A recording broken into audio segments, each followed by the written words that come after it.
Welcome to the review of Manchester United in the Europa League. It was a game against Rangers, and for the second Thursday on the bounce, those final 10-15 minutes were the most dramatic. Man United all 0-0 at half-time, and a disallowed goal, which we'll talk about. Then taking the lead, United 1-0 until we thought our dreams were shattered of that automatic qualification spot. We needed the captain Bruno to get us out of the mud to make Man United win 2-1. Scotty's here with us today. It's hard, isn't it? Because there was a lot of drivel in that game. It was quite boring at times, but United 2-1, so we'll take it. Yeah, I mean, it was hardly vintage Man United, but also vintage Man United usually win in the dire minutes of a European game. So we did what we needed to do in the context of that, but it was the first half in particular was just a turgid display of football. It was just stodgy, wasn't it, all over? Stodgy is a great word. You said, stodgy is a great word. It's like the players are running on a treadmill at times. There's just no energy or enthusiasm about it.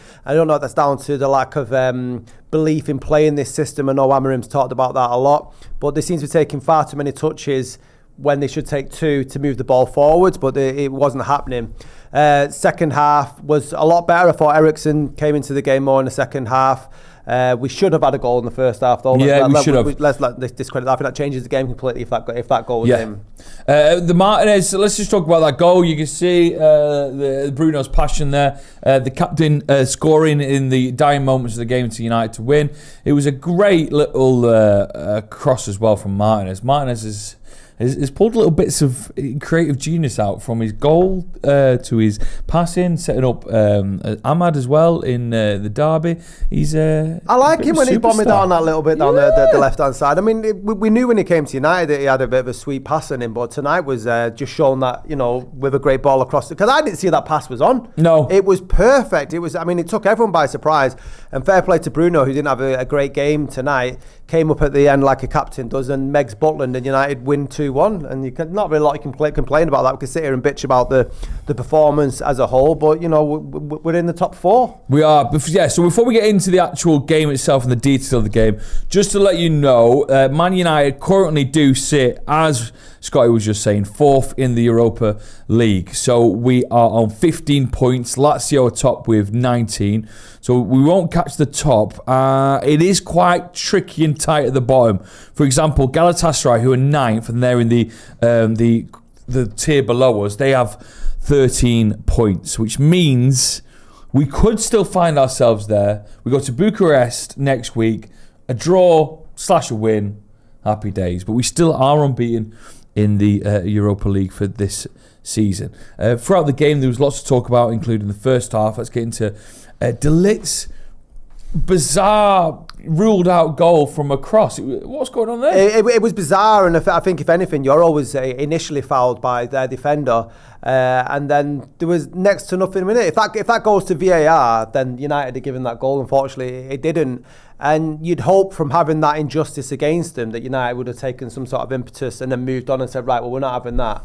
We'll get more into the game, but we didn't. We sort of went back on the back foot after it. But it was a goal that should have stood, and we were robbed, and we would have moaned about that had we not got the result tonight. Very uninspiring first half. Second half comes around. Maguire comes on. We seem to be playing better. Garnacho was quite a bright spark in the first half, and you enjoyed his spell in the second as well. Yeah, I mean, I've been one of the people who tried to be pragmatic with the situation regarding Garnacho. If he's got a goal because we need to make money to bring more players in, then that might be a sacrifice we have to make. But in terms of tonight, he didn't get on the score sheet. I thought he was unlucky a couple of times, really. In the first half, he had a decent attempt, which was cleared by their defender. And then he had a shot in the second half at the later stages where the first instance, it looks like he should absolutely bury it, but it was very difficult to sort of find a way through the players when they were so close to him. But when he was getting down the wing tonight, I thought it was a lot better. His head was up. He was looking for the cross. He was definitely one of United's better performers in a team that were lacklustre at best. And then we needed Butland to score our goal. Yes, we needed their keeper to score a funny on goal. You hardly see a keeper punch the ball backwards and then it actually go in the net. It was quite remarkable. I think the four of us were on the watch along. didn't have a clue who had Yeah, scored or what had happened. I mean, if that's what it takes for United to get on the goal sheet these days, just what So we had a bit of control of the game, I'd say, since Butland's goal, which was in the 52nd minute.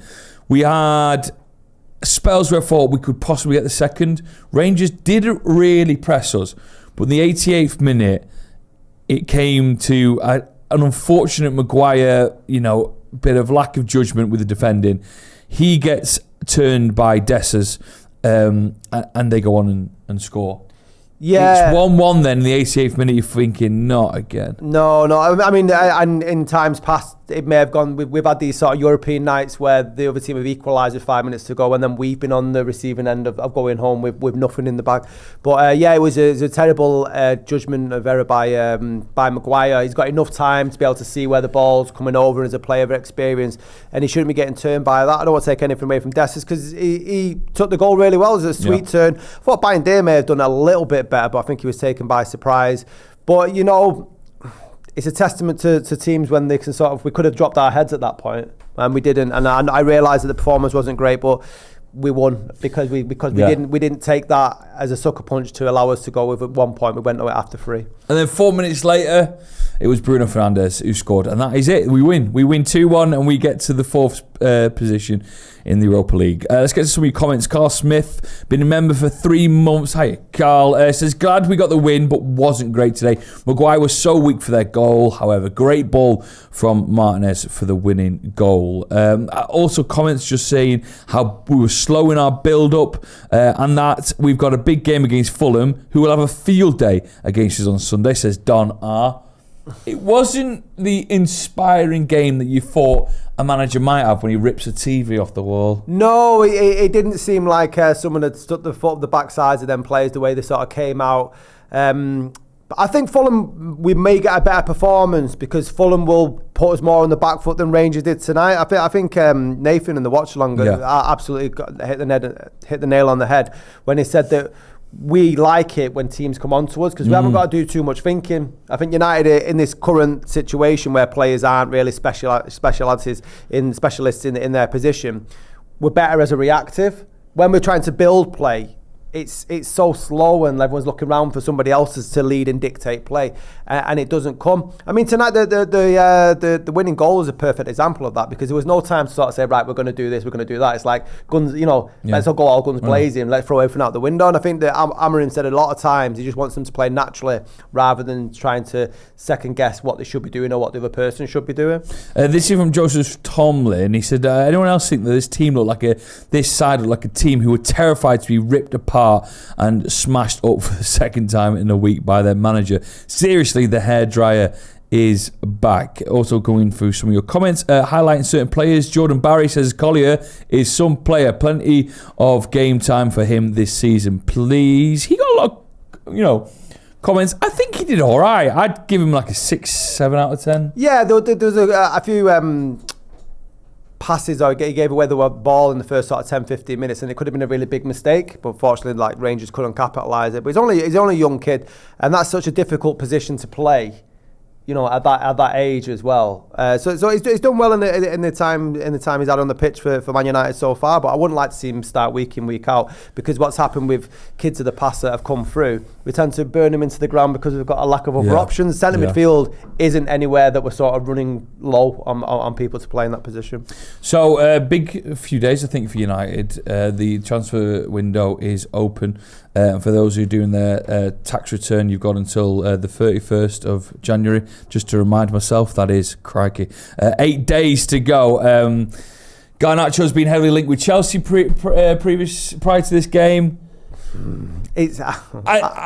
We're more likely to sell players than we are to bring players in by the way that the rumour mill is churning at the minute. Yeah, I mean, I think what's going to happen once United do sell a player, I think United are going to move pretty fast because it feels like there's deals done behind closed doors that we might not be aware of. You'd hope so because there would no way they're entertaining getting rid of players if they're not going to bring anyone in. It'd just be ridiculous on such a depleted squad as it is.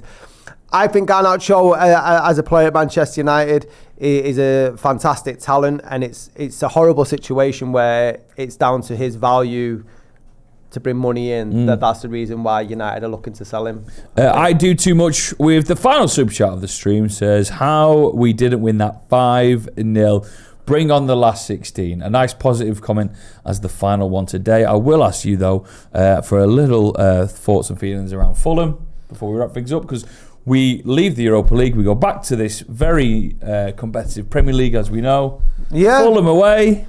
Craven Cottage is never an easy place to go to. I don't know. Who knows what Manchester United, team are going to... Who generally knows? I think, though, with it being a transfer window, it'd be brilliant if Fulham could sign Jack Butland if Højlund doesn't turn up. Yes, and he could become one of our top goal scorers. Thank you very much for watching. If you're watching this live, Andy Tate is coming in from Old Trafford to the studio. So we're going to do a review of him and his thoughts on that. Scotty, thank you very much for the review. I've been Joe McGrath. Take care. This has been Stretford, Paddock, and United have beaten Rangers 2-1.